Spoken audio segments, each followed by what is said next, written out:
If you're gaining weight or having trouble losing weight, your problem just might be empty calories. What is an empty calorie? Well, calories are empty if our body has no use for them, if our body can do nothing with it other than store it as fat.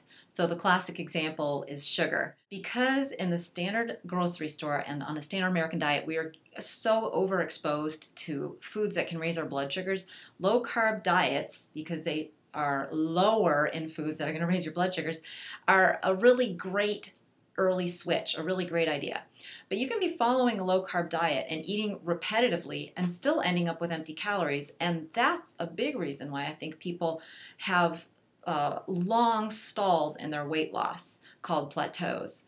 Now, when you're losing weight, it's normal to go through periods where you lose weight relatively quickly and then you slow down, for a couple weeks, maybe even a couple of months, depending on what's going on. But a longer term stall than that, and one that is associated with feeling bad, fatigue, that is a red flag that actually you're probably doing too much of the same thing, and your body is being exposed to what are essentially empty calories.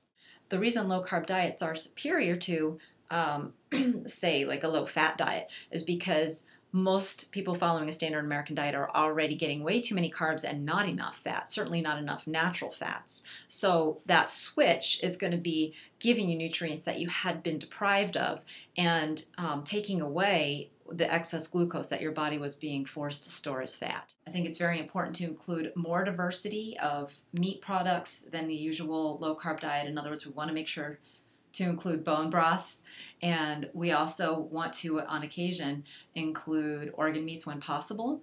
We also want to include different types of vegetables in our diets, not just cooked, not just fresh salads. Both are valuable, as are fermented vegetables.